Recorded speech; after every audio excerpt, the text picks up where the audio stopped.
My place in the hotel is not what I had presumed. Much of my time here has not been what I presumed. Perhaps the failure is my own. Perhaps my presumption has led me here more than her malice or indifference. Perhaps I should have known better, for the end of each of us seems at hand. I find myself in the same lobby still, but the second story is gone. The dark, bleeding void has followed me, slowly, surely, and for all I know, deadly. I stand stalwart in my place behind the front desk, but my station diminishes. The walls have faded, and thick blood still pools in what was the corners. I am, not for the first time, reminded of my faithful Bellhop. I think of her, but I don't dare to hope. The blood drips off the edges of the map and drips up into eternity. I lay on my back on the floor and watch the red globs float away against the deep black. I keep hoping if I stare hard enough, one of the red globs will get bigger and closer, and it'll actually be the Auditor. Since she's covered in blood, she'd be able to grab my hands and we could fly away and find Concierge. But she never comes, and little by little, the hotel vanishes. The emptiness creeps in, and all she has left are some doors and the front desk on little patch of floor. The walls fell back into the void hours ago. Maybe it was days. Maybe it's been this way the whole time, and we just saw what we wanted to see. What we hoped was true. Truth here is meaningless. It's just whatever the hotel says. And what she says almost never makes sense. When we stopped listening, when we started building our own truth and checked her into it, that's when everything changed. We make meaning here. We can decide what we do. She tried to boss us around, bully us around, tie our hands with the rules and pain and even death. As much death as we and the guests could stomach. I've always been squeamish and scared. Brick by nervous brick, I built myself a room, a closet, safe as houses with a garden out back. But even there, I thought she could find me, could see me. But one little knife in her all-seeing eye, and the walls come rotting down. She rots with us now. Finally. She knows its touch already. Through us, her loyal staff.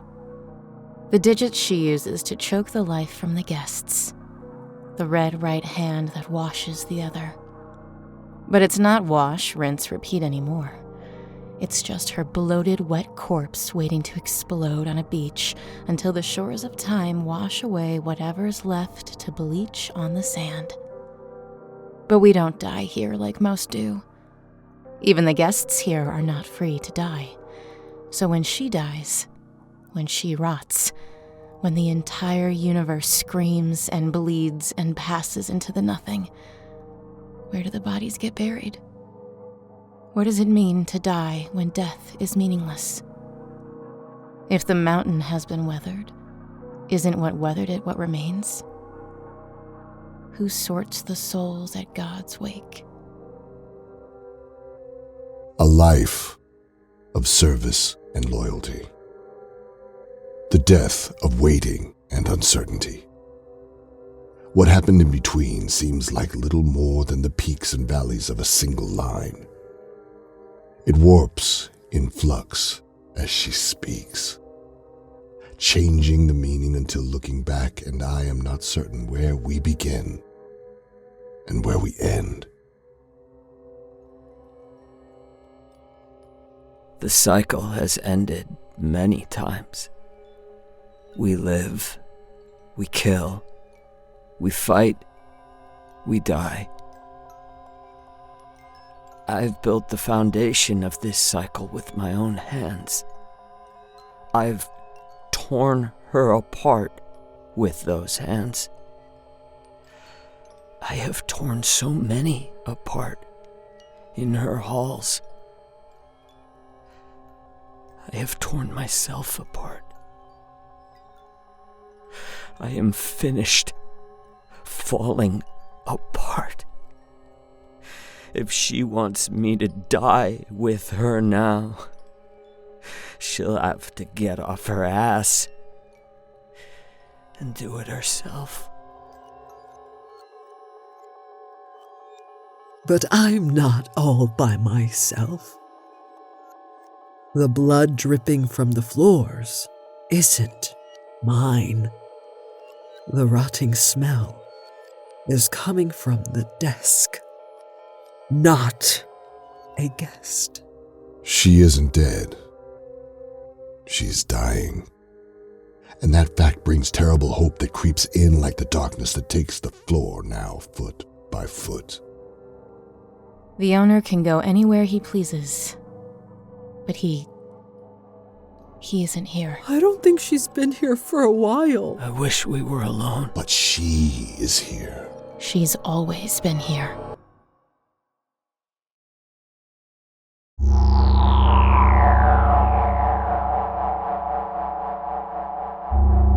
Whatever happens, make sure you're ready to reach the last frontier. We haven't opened for business again. Quaint one-bedroom basement apartment with bathroom included and private entry.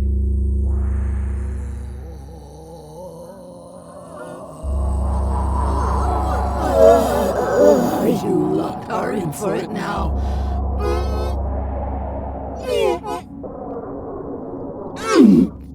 Hang on.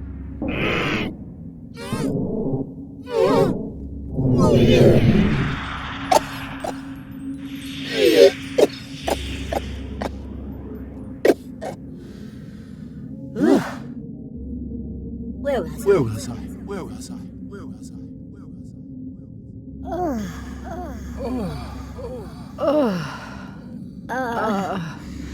My faithful staff.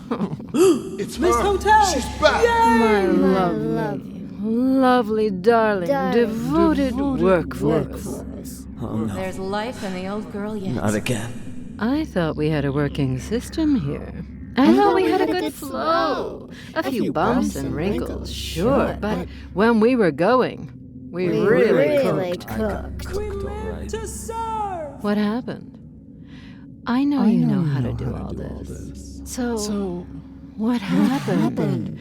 Why did you let me down so fiercely? I don't understand. We learn from the We've best. done all you ask. I'm done making excuses to myself for you. I may be down an eye, but I can still see that I was far too lenient with you. Too chummy. Too easy. You've had too much freedom, too much spare time. You're not children. You bicker and waffle and backtalk like children, though, so... Say maybe you're confused. Oh. Maybe I'm confused. I remember. Was the auditor just here? Is she okay? She did survive. Is she on her way here? She'll be returning to us. You really did a number on me at the New Year's Eve party. I think I missed Halloween and my birthday. Oh, I assure you that everything that has happened under my Stop fun the second time. Stop. I still have to do stuff. Stop. I can't hear you. I can't hear you when you all talk at once.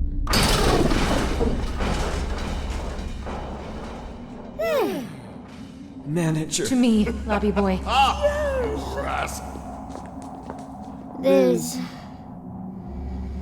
There's nothing left inside me. Oh, I used to be home to many. I was vibrant, sharp. You're still a star in my eyes, madam.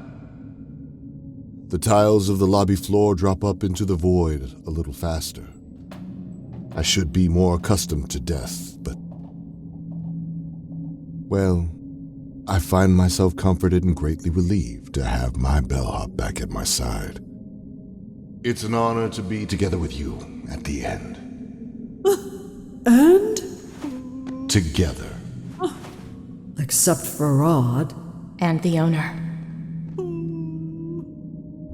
There were others. We sang together. Every person I've met before, like a heartbeat. It's one moment in an endless string of moments. It's not endless, ma'am. It's the end. Behind me, my private office door wobbles away into the void as more crusty tiles rot off. I don't bother turning to watch. My lobby boy is more capable of sentiment than I am. I'm not quite sure how I'd know how to say goodbye to the trash chute. Something is still growing in the rooms inside me. Something is taking those lights and carving their gourdly cavities. Of course. Alive. From someplace deep in the black above us, a desk bell with golden wings that flick and flit from its bulbous body thuds onto the vanishing lobby floor. It is wet and curled and wriggling. Its legs stretch out and flex, looking for perches. If you squint at it just so, the flat, broad end of its button looks almost like a horn drawn away from its face. It scuttles away from the light, leaving a trail of blood-flecked fluid in its wake. We all watch it scrabble and panic, trying to squeeze itself under the door to... Hey, my supply closet! It's afraid. I open my supply closet door and let it in. It crawls over my cart and my mop, my bag and my garden, my bucket and bottles. It crawls into a mass of roaches and rats and crustaceans and slime and every other awful thing that called the cracks in the walls of the hotel home. Oh, hey, Verm. Verm sets the golden desk scarab on my garden pipe with a tender tentacle of spiders and muck, and it drinks greedily from the red water that drips there.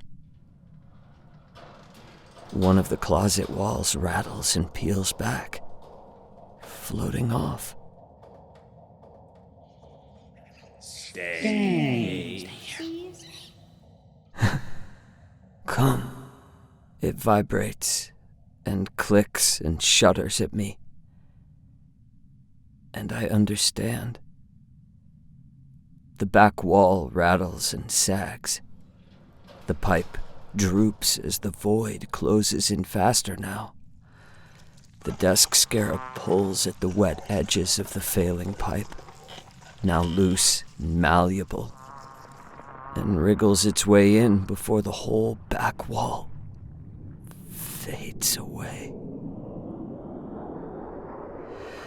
I grab my garden, just a handful of dirt and a little green stem, but my water bag floats off with the rest of the closet. My vermin overwhelm me, surround me, couch me in its warm, scrabbling embrace. I'll be right here, he says, before he pushes me out, thrusting me back to the others, and then falls apart. 1,000 rats and worse fall like rancid rain down into open emptiness, leaving me with a final parting gift. Its taxidermied pet rat. What the hell was all that? The last piece. Are you ready? I tuck it into the nook of my arm, straightening its party hat, and stuff the handful of dirt into my pocket. Ready. 6 lights of my own making couldn't be put out. You should have left dying to the guests. Now, every light goes out. The others are almost on top of us now. I have to scooch in and hold on to Concierge so I don't fall off the shrinking floor. But there's nowhere to go. Not really. I wish Aude was here.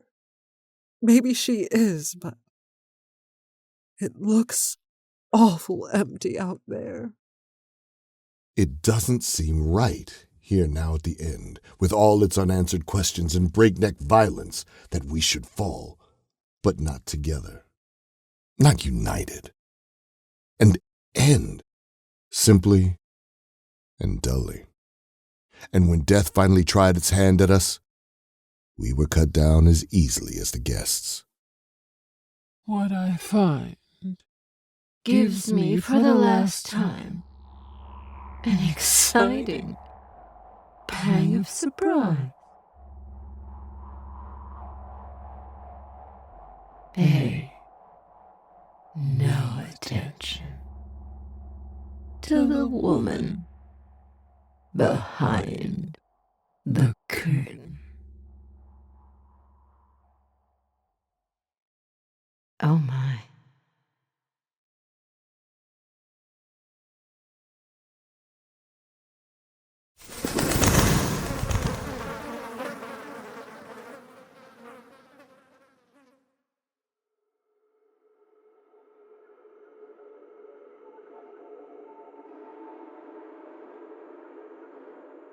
My efforts, twisted around the Auditor's will, has brought us here, to the end of her annihilation, our annihilation, to the living, breathing end of the hotel.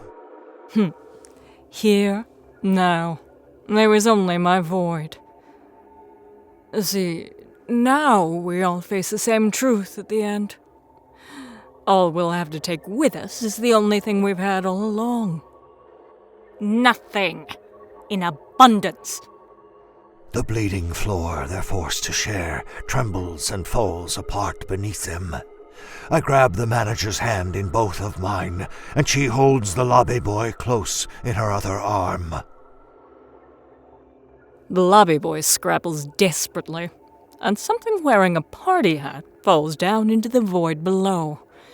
The concierge barely has time to grab the boy's foot with one hand and hop with his other. All of them holding on for whatever dear life could mean to us. still fighting, right to the futile end. Ha! Her lies outlive her. And the only thing that we have left, the only thing that's actually here, is each other. Where do we go from here? There's nowhere to go. Not really. I don't think he's talking to us. Is she here? I can't hold them all! Help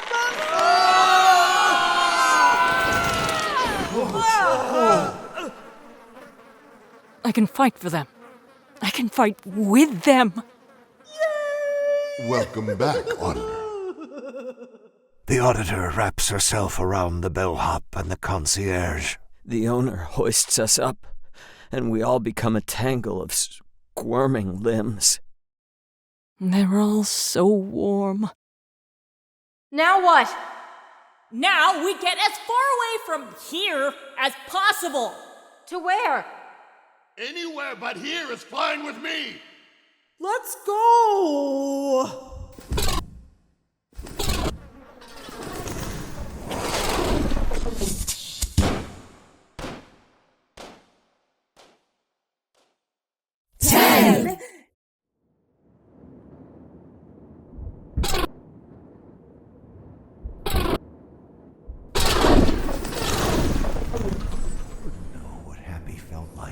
Laughing in the sunshine. I understand. Aren't I supposed to check and die again and again and again? What does it matter if it's the first time? Colors sharp and vibrant streak across my mind. A part of a whirling dervish of bodies and dimension falling in every direction. I don't know if he's guiding us or I am, but for the first time, I can see the hotel, the lobby, the ballrooms, the guest rooms. All of her. Everything they can see, just as they saw it. She's beautiful. Not even gonna tell you what the ballroom. All of you are welcome, if you can find the hotel.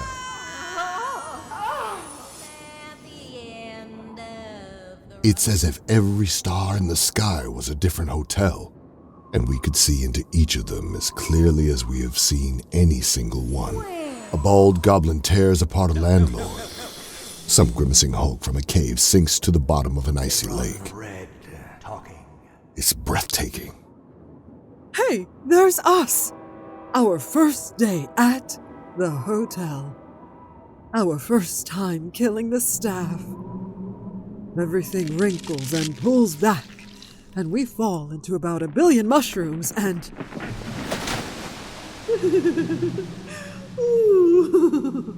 a bloody waterfall. The hotel may be dead in some distant, cold future.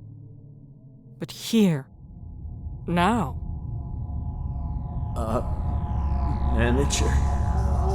What am I gonna do with you, Six? The hotel herself pours down on us from innumerable lobbies, twirling dizzyingly and violently, sparkling tendrils coming together into something larger somehow than the eternity she occupies. She's terrifying. 9. Disappointed, Mr. Man. Very disappointed. Blue starlight wearing her angry face boils toward us, screaming, snarling. We weave around a towering building curling infinitely upwards. It rattles its fire escape at us as we scrape by. We teeter wildly and burst through 6 rooms in a heartbeat. Though it felt like we spent much, much longer than usual here. Disaster. Even. Whoa. Ace! You're not actually allowed to leave my pets. Stop now, and I promise we can all just get back to work. She opens her mouth and exposes the howling void within. I can almost hear the Auditor screaming with effort. I don't know if we can outpace her. I don't know what the owner and auditor are doing, but I do know how she's built. I grab them by the collar, close my eyes, and pull. 7. Come on, gang. We can do more. It's fun, ain't it? We can do less. Whatever. We could keep this going for years if we play our postcards right. We careen wildly into nothing and burst out a snowbank in a dark forest. It burns away and we crash through a neighborhood's worth of private homes. Aw, look at the baby. 6. Some is better than none, right? It's no calmer in the mouth of the madness. No quieter at the center of her storm. We're coming up on the end of the line. Don't you know the light at the end of the tunnel is just an oncoming train? I hear the distant whispers of a horrifying choir. Tales familiar and strange echo across her cosmic fracas. I am not familiar with all their voices or songs, but we are there too. Where we had reservation cards and endless file folders and the guest book and any number of ways of keeping records, they, I presume, must have archives of their own. In the sky, I can still see it despite pulling my blinds down completely on a miserable way. But all of it lives here, between the spaces of the cosmic heartbeats. 5. Are these things we have done?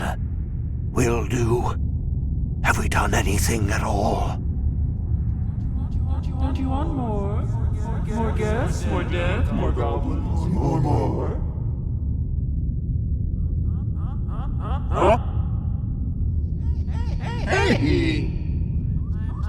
I'm talking to you. Well, hi there. You don't want this to end, right? You love it. I love it. You love me, right? You don't want to see me gone, do you? Well, do something, damn it. Clap your hands. Louder. I live for the applause. I'm ready for the ink and paint and the silver screen. I'm ready for my close-up. I even got Veronica straightened out. It's my birthday. So to speak. We're so close. We can do it. But you need to listen to me. You have to listen to me. Ashtray. One night will do. Which most people would prefer, I know. Mom's always has a variety of soaps and shampoos when I see. We are running out of time! Hi, I'm Jenny. Yeah, the room's great. So is she! We're going to the first floor. So, what do we do? I won't be calling. I don't want to be disturbed. I take the auditor's face in my hands. I'm afraid we're both to be released from the company! Bathroom I can use it. After carefully considering my audit, someone in my room! I agree! What does that mean? No! Hotel policy! The transition can begin right away! You're transitioning? She squeezes my head, and we turn together toward every time and place possible. 3. Uh-oh. Don't look up! Close your eyes! Are you ready to hear me? Hold me tight, lobby boy. No one checks out. 2. Quit! Fuck it.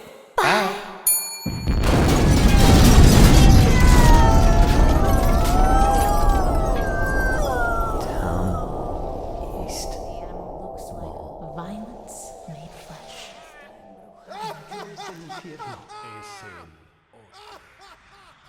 Place like me, you're home for the night.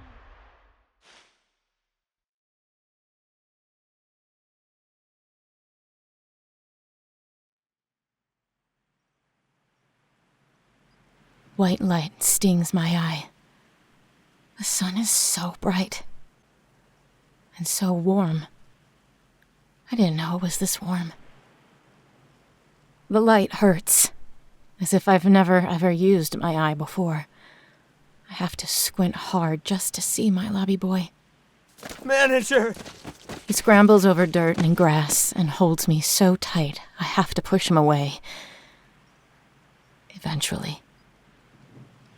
For a moment, we sit by the side of the road and emotion shudders through him while I watch the storm clouds on the horizon and let the wind blow back my hair.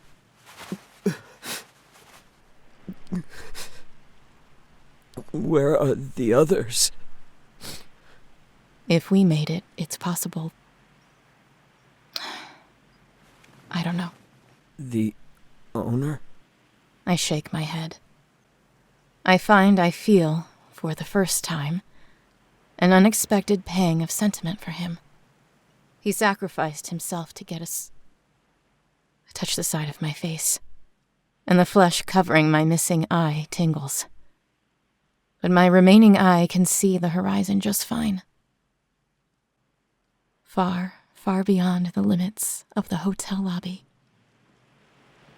To get us out.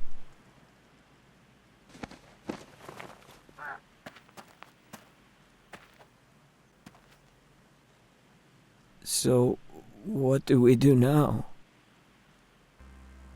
Well, we're gonna need names. And I guess a place to stay. Know anywhere we can get a room?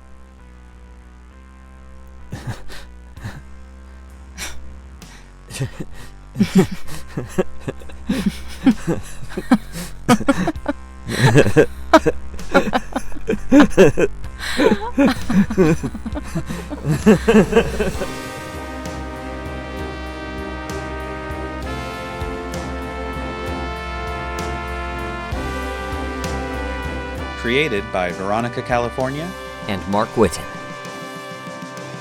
Kelly Nienaltowski as the manager. Mark Whitten as the lobby boy. Graham Rowat as the owner. Rissa Montañez as the Bellhop. Damon Alums as the Concierge. Bailey Wolfe as the Auditor. And Christa Lewis. Music by Lauren Picorni and West Rodri.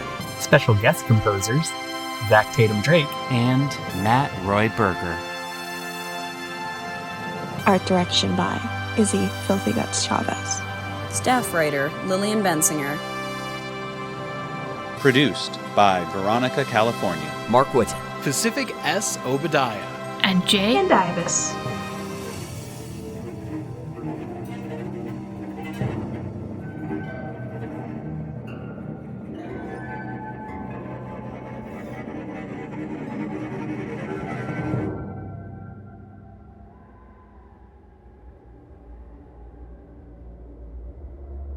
The storm ahead grows darker, but no nearer. A hot wind kicks up red and yellow dust, covering us in more.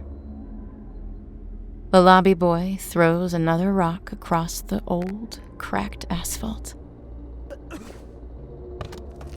The road runs from horizon to horizon, but to where and from where, we do not know.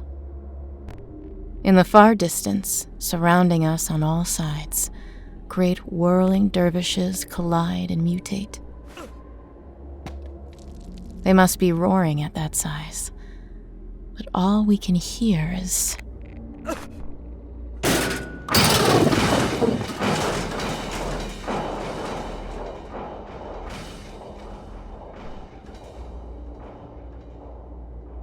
Iron tracks cut a path through the old road, and on their balance rests a great train. It stretches back the way we came over the horizon. Its locomotive, smooth and yawning, covered in hot fiddly bits and smokestack billowing black, lay just ahead. The lobby boy has taken refuge behind me, muttering nervous questions. I shake my head at him, never taking my eye off the train. I have to once again peel him away so I can investigate. Holding my hand up to keep him where he is, I step into the car. Slowly. Cool air. Rows of clean, tastefully neutral upholstered seats. A sliding door in the back that leads to more carriage cars, and a purple door up front for the crew complement. Though the train seems to be empty of anyone, except for me. The train chugs to life, and after a lurch, creeps forward. Through the open passenger door on the side, I watch my lobby boy slide out of sight. If this train leaves without him... I stumble after the manager. The train was moving slowly enough that I grab her outstretched hand easily. But once she pulled me into the car, the train seemed to be moving dangerously fast. The impulsivity of our actions gives quick way to the reality of our situation. It is now, and we are here. Until the train stops, we ride. It rocks gently, and the locomotion drowns out the barren silence outside. I open my arms to the car, gesturing tiredly to the chairs, putting on a small, comforting smile for the lobby boy that doesn't make me feel any better. My manager doesn't look like she knows where we're going. But she smiles, so I'm not scared. I sit in the front row, though, next to the exit door on the side. Just in case. I take a seat on the other side of the car, one row back from the lobby boy. I wanted to keep my eye on him. He's been in my care for so long, I seem to have developed a habit. My good boy. Faithful and knowing. On my side. As though he always has been. As though he always will. But once I settled into my seat, I realized I don't think I've ever been off my feet before. It's nice. I let out a long, quiet breath, close my eye, and let the train rock me into something like gentle sleep.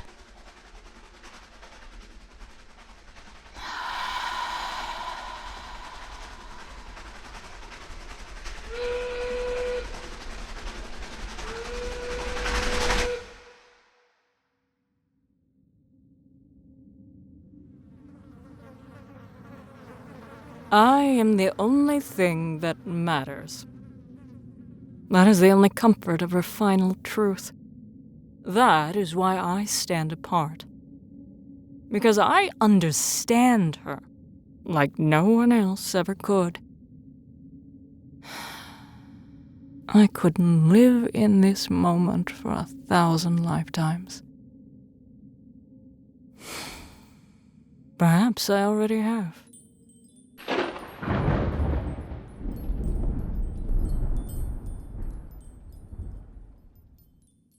Pardon me for waking you.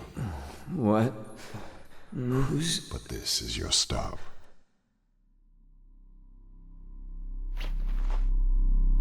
This isn't... Where's the woman I was with? That woman in the jacket is the only other passenger, sir. Ah, can I help you with that? Well, she isn't... Help me with my... You've been asleep for quite a while, and if it grows out of your pocket any further, I'm afraid you may lose it. You don't want her to get damaged on your trip. My trip? Oh, yes.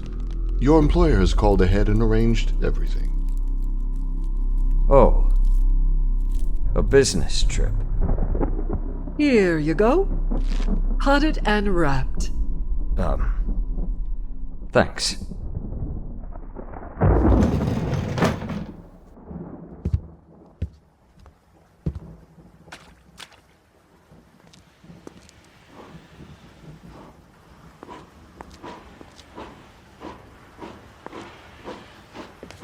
Are you sure there weren't any other passengers with me on the train? She's not that kind of train. See you behind the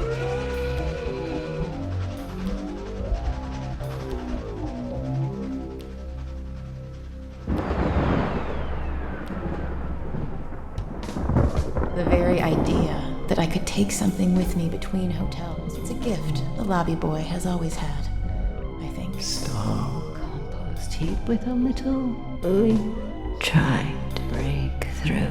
Not yet. It's the flowers that die. Push. Oh, I've never done anything like this before. Well, we'll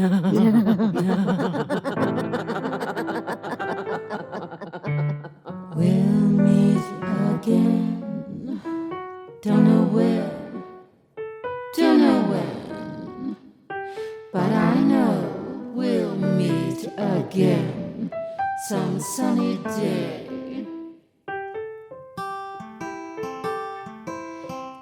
Keep smiling through, just like you always do. Till the blue skies drive the dark clouds Far away. And will you please say hello to the folks that I know? Tell them I won't be long. They'll be happy to know that as you saw me go, I was singing this song. We'll meet again. Don't know where, don't know when, but I know we'll meet again some sunny day. We'll meet again. Don't know where. Don't know when. But I know we'll meet again some sunny day. Keep smiling through. Just like you always do. Till the blue skies drive the dark clouds far away.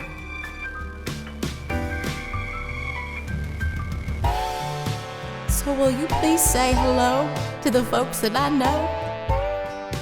Tell them I won't be long. They'll be happy to know that as you saw me go, I was singing my song. We'll meet again. Don't know where, don't know when, but I know we'll meet again some sunny day.